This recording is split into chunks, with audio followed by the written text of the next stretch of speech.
Super Rugby round 16, the Saturday games. Still no South African teams this round, so it's a Tasman matchup combined with a couple of domestic derby matches in New Zealand and Australia. Start with the Blues against the Rebels. Interesting matchup, just given where both teams are at. The Rebels are 6-6-0, so 6 wins, 6 losses. It looks like a pretty decent season. The Blues, 3 wins, 9 losses. It's all looking pretty dire.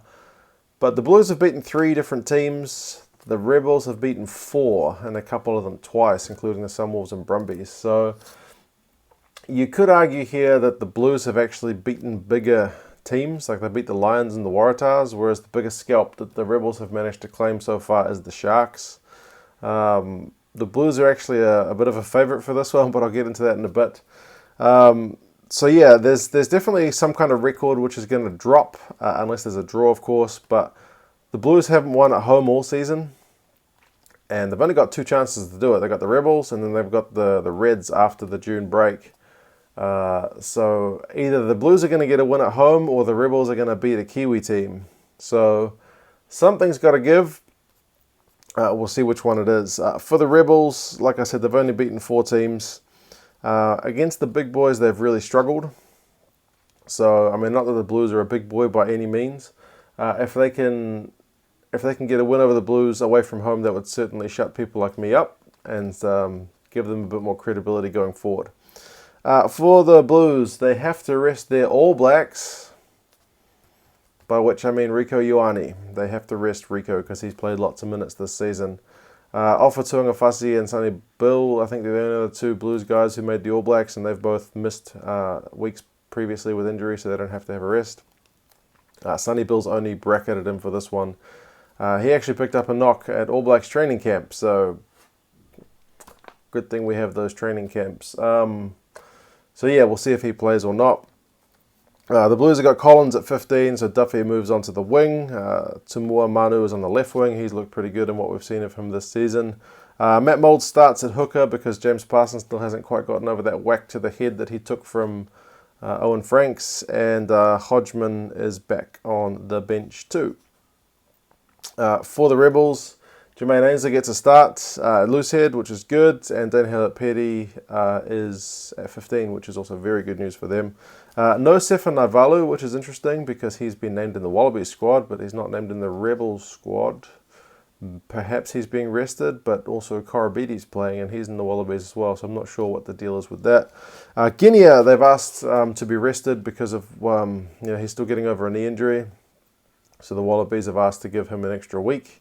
Rather than giving him some kind of match fitness. So the Rebels have said, okay, they're playing Michael Ruru, which will be interesting to see if Jonathan comes on for the Blues. Jonathan Ruru, his brother, because then they might go head-to-head for a wee while anyway. The Blues, their season's not going particularly well, is it? It would probably hit an all-new low if they were to lose to the Rebels at home. But yeah, like I said, they've still got one more chance with the Reds coming if they do lose this one, but it would be pretty bad news if they did. For the Rebels, they're in 8th at the minute, so in the playoffs, which would see them go to Christchurch to play the Crusaders, which you think could get pretty messy. But yeah, if they want to start competing, they need to start beating more teams, and I mean, the Blues aren't exactly a top team, but it's a Kiwi team, so that would at least give them some kind of cred if they were to do that.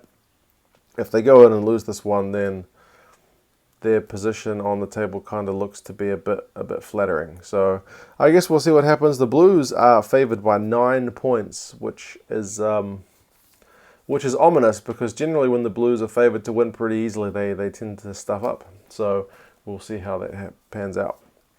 The next one is a pretty big one. The Chiefs taking on the Crusaders. It's a similar feel to the Highlanders taking on the Hurricanes tonight because it's a second-level New Zealand team.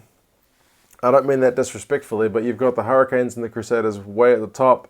You got the Blues way at the bottom, and then the Highlanders and the Chiefs kind of just floating around a step behind those 2 top ones, but way ahead of the Blues.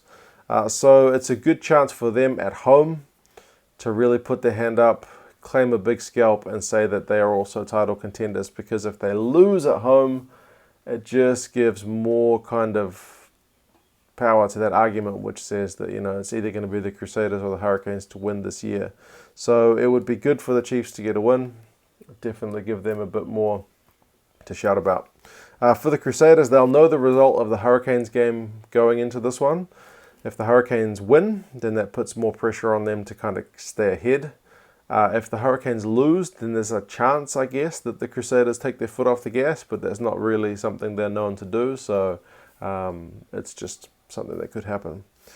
For the Chiefs, it's an unchanged starting 15, which is always pretty nice if you're the coach to be able to name that kind of lineup. And good news for the All Blacks also is Sam Cane is back on the bench, so hopefully he gets a few minutes because he does need a bit of match fitness. He's been out for a while. For the Crusaders, Moody is back from suspension, so that's also good news. He starts at loosehead. Taufua and Dag also return, so Taufua's at 8, Dag's at 14. Goodhue has to move into 12 because Bateman's out and Crotty's still not back, so Tamani Valu moves into 13, and obviously Dag's out on the wing. Interestingly though, Pete Samu, who's signed for the Brumbies next year and looks to be called up for the Wallabies at some point if they can get the contractual stuff sorted, he is out of the whole matchday squad. So Ethan Blackhead is in. I guess it's a case of the guy who's staying next season gets some game time now, the guy who's leaving, we don't need to play him. So yeah, like I said, it's the same story for the Chiefs as the Highlanders. They need to win to prove something, otherwise they're just going to write them off. For the Crusaders, at the minute anyway, it's just between them and the Canes for that top spot, and kind of seeing who flinches first. They've both got pretty stern tests this week in the Highlanders and the Chiefs respectively. I think though, as someone pointed out in the comments, the person or the people most worried watching both the Hurricanes Highlanders and the Chiefs Crusaders game will be the All Blacks selectors, because they're going to be pretty brutal matches and there's potential for some guys to get injured. The Crusaders are the bookies' favourite by 6 points, which Chiefs fans probably won't be very happy with. The last one is the Aussie derby between the Reds and the Waratahs. It's a pretty traditional, like the oldest battle in Aussie rugby. So the Reds will definitely be looking for revenge because they were poor at the SCG earlier this season where they went down 37-16. So they'll want to really up their game against their kind of biggest rival. For the Tars, they've just finished a run of 4 New Zealand teams. I mean, the Reds had 2, but the Tars have had 4 in a row. They did better than most people thought. They got 2 losing bonus points and then a big win over the Highlanders. They were competitive against the Chiefs for periods. So, yeah, it's going to be one where they have to kind of back to Aussie teams and lift their game because the Rebels are right on their heels in that conference as well. For the Reds, Douglas starts in the second row. Moses Sorovi gets his spot at 9, so Lucas is on the bench, and James Tuttle is still nowhere to be seen. I think he's still playing club rugby in Queensland, which is disappointing. But not so disappointing as Hamish Stewart getting a start at 10, because as the Wallabies squad has really shown us, there's not a whole lot of depth at 10 in Australia, so they need somebody to kind of step up and I guess get ready to be the backup for Bernard Foley going into the 2019 World Cup. Because imagine if Foley broke his leg, like, I don't know where they go from there. Lance is at 15. For the Tars, it's just 2 changes with Phipps starting ahead of Gordon, and Holloway gets a start in the second row for the first time.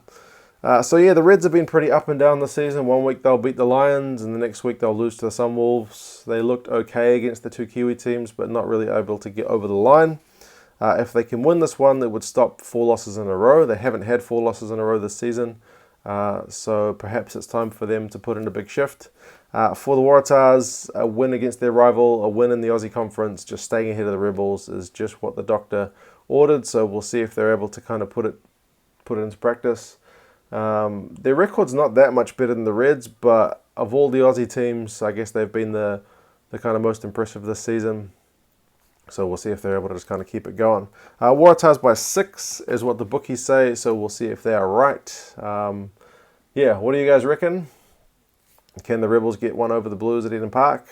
It'd be a pretty big result if they could. Certainly put the pressure on the Waratahs. And Crusaders Chiefs looks to be a pretty big one following this Canes game, so we'll see what happens. All right, guys, I'll talk to you again soon. See you later.